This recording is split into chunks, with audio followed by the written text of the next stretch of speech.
Estudo do Evangelho de Jesus, Carta de Tiago. Capítulo 3 de Tiago. Meus irmãos, muitos de vós não sejam mestres, sabendo que receberemos mais duro juízo. Se você for um mestre, se você tem o título, você tem a responsabilidade. Se você tem a responsabilidade, você tem um compromisso e será cobrado de acordo com o seu conhecimento, com as suas possibilidades, com aquilo que você propõe a fazer. Porque todos tropeçamos em muitas coisas. Se alguém não tropeça em palavra, o tal varão é perfeito e poderoso para também refrear todo o corpo. Tropeçar nas palavras é uma coisa delicada. Que você fala, nem sempre a gente pensa muito antes de falar, e depois de falar vem as consequências. Portanto, Tiago nos alerta que temos que ter o devido cuidado para não falarmos qualquer coisa. Ora, nós pomos freios nas bocas dos cavalos para que nos obedeçam e conseguirmos dirigir todo o seu corpo. Vede também as naus que, sendo tão grandes e elevadas de impetuosos ventos, se viram como um bem pequeno leme para onde quer a vontade daquele que as governa. E aí a gente tem que ver a inteligência humana. Monta aquele freio, aquele pedaço de ferro que bota na boca do cavalo, e com aquilo você governa todo ele, um animal muito mais forte do que o homem, e você o coloca na direção que quer, faz com ele aquilo que você acha necessário fazer. Da mesma forma, uma grande nau, um grande navio, ele é virado na direção por um pequeno leme. Por mais que ele seja impulsionado por impetuosos ventos, a direção vai ser dada por um pequeno leme daquele que o governa.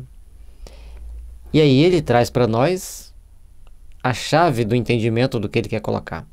Assim também a língua é um pequeno membro e gloria-se de grandes coisas. Vede com grande bosque um pequeno fogo incendeia. Então a nossa língua, tão pequena como ela pode trazer para a gente grandes transtornos se não soubermos gerenciar bem aquilo que a gente fala. E ele coloca que uma pequena centelha pode incendiar um bosque. E assim a nossa língua, tão pequeno membro, pode criar grandes complicações para nós. Vigiemos e eduquemos a nossa língua.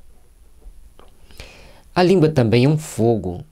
Como mundo de iniquidade, a língua está posta entre os nossos membros e contamina todo o corpo e inflama o curso da natureza e é inflamada pelo inferno. E o cuidado que se deve ter com a língua, que Tiago traz para nós muita exigência para cuidarmos bem da forma com que falamos, do jeito como falamos e o que vamos falar. Porque a língua, sendo um pequeno membro, ela pode contaminar todo o corpo se você profere impropérios, e ela também pode inflamar o ambiente em torno de nós, e por outro lado, ela pode ser inflamada pelo inferno. Mas também, lógico, ela pode ser iluminada pelos céus. Depende de como vamos conduzir a nossa língua. Porque toda a natureza, tanto de bestas feras, como de aves, tanto de répteis, como de animais do ar, se amansa e foi domada pela natureza humana. E aqui ele traz para nós que os seres humanos podem domar todas as feras do mar, da terra, répteis. Segundo a habilidade de cada um, segundo o treino de cada um, você pode domar os mais variados e diferentes animais, as diferentes bestas, diferentes aves, répteis e até mesmo os animais do mar. E o ser humano, muitas das vezes, nós temos dificuldade de domar a língua. É um mal que não se pode refrear. Está cheio de peçonha mortal. Com ela bendizemos a Deus e Pai, e com ela amaldiçoamos os homens, feitos à semelhança de Deus. Aí é que vem a chave para nós nos educarmos. Se a gente consegue refrear a língua para tirar as peçonhas mortais e falar só o que é bom, estamos evoluindo, estamos crescendo. Portanto, temos que ter todo o cuidado absoluto com aquilo que falamos. E com a nossa língua nós podemos bem dizer ou amaldiçoar. E não devemos amaldiçoar os homens porque eles são a semelhança de Deus. De uma mesma boca procede bênçãos e maldição. Meus irmãos, não convém que isto se faça assim. Temos que nos educar, temos que nos preparar para não proferirmos maldições, apenas bênçãos. Porventura deita alguma fonte de um mesmo manancial água doce e água amargosa? Olha como a natureza é perfeita. Ou tem água doce ou tem água amarga, mas não tem as duas na mesma fonte. Sendo a natureza tão perfeita, nós também temos que fazermos-nos perfeitos. Meus irmãos, pode também a figueira produzir azeitonas ou a videira figos? Assim, tampouco pode da fonte dar água salgada e doce. A videira dá uva, a figueira vai dar figos e a oliveira vai dar azeitonas. Cada um produz segundo as suas possibilidades, segundo aquilo que tem.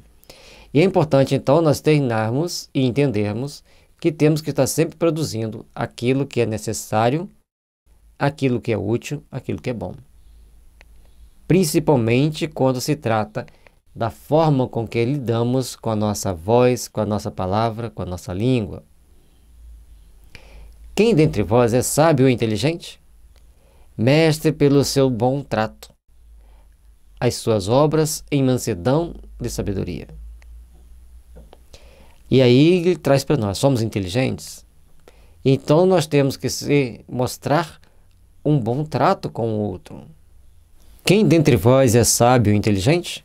Mostre pelo seu bom trato as suas obras em mansidão de sabedoria. A forma com que vamos agir, a forma como estamos interagindo com os demais, retrata como somos, como estamos e o que seremos. Por isso, temos que ter bom trato e mostrar nossas obras com mansidão e sabedoria para falarmos sempre dentro da classe, dentro das possibilidades, dentro do conjunto de fatores que nos conduz ao Pai. Mas tendes amarga inveja e sentimento faccioso em vosso coração? Não vos glorieis, nem mintais contra a verdade. Essa não é a sabedoria que vem do alto, mas é terrena, animal e diabólica. Precisamos, então, entender os caminhos que nos conduzem ao Pai. Sentimento de inveja e de ser faccioso, ou seja, querer ficar dividindo os grupos, criando problema, não deve fazer parte da nossa existência. Devemos sim ser aquele que agrupa, que aglutina, que procura ajudar as pessoas a conviverem bem, a conviverem melhor. E a inveja é um sentimento que nós devemos excluir de vez das nossas vidas, porque ela só nos leva a maus caminhos, a maus pendores. Se o outro tem e você quer ter, trabalhe intimamente para você melhorar, por crescer espiritualmente. Porque onde há inveja e espírito faccioso, aí há perturbação e toda obra perversa. O conselho de Tiago são muito claros, muito evidentes. Por que termos inveja?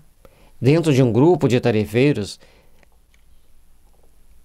dentro de um templo religioso, cada um está lá fazendo a sua parte, cada um está lá com o seu dom. Se eu quero ter o dom do outro, trabalho intimamente para conseguir. E observo também se eu tenho condições de conseguir. É necessário estarmos sempre atentos em como agirmos, em como interagimos e como vamos construir os nossos amanhãs, que virão sempre ao nosso encontro para nos fortalecer e nos engrandecer perante o Pai. Mas a sabedoria que vem do alto é primeiramente pura, depois pacífica, moderada, tratável, cheia de misericórdia e de bons frutos, sem parcialidade e sem hipocrisia. Ora, o fruto da justiça semeia-se na paz para os que exercitam a paz. A sabedoria de Tiago sempre traz para nós aquela coisa bem prática. Ele tinha um raciocínio muito prático. É assim, então vamos fazer da melhor forma possível. Vamos ser coordenadores, vamos ser aqueles que ajudam, aqueles que edificam. E aí, ele vai trazendo para nós como que a sabedoria do alto, pura, pacífica, moderada, tratável, cheia de misericórdia, e por isso ela sempre vai produzir bons frutos. E também não tem parcialidade nem hipocrisia, seja o seu falar, sim, sim ou não. Não, isso não é bom, isso não é útil, isso não está dentro dos princípios que nós adotamos na nossa comunidade, de uma forma simples, sincera. Não tratar um de um jeito e o outro do outro, tratarmos todos cordialmente como irmãos.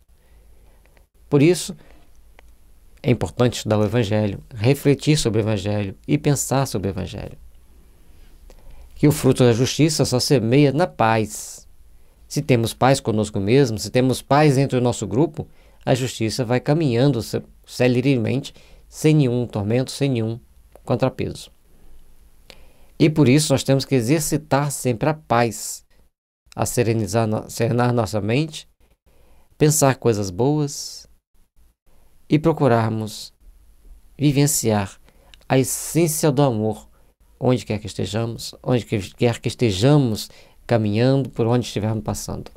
Jesus, soberano Senhor, ilumine-nos, derrame sobre nós a paz, a misericórdia e o amor.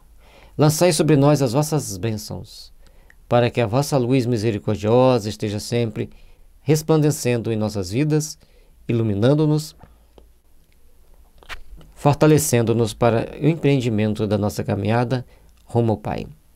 Obrigado, Jesus. Abençoa-nos, Senhor.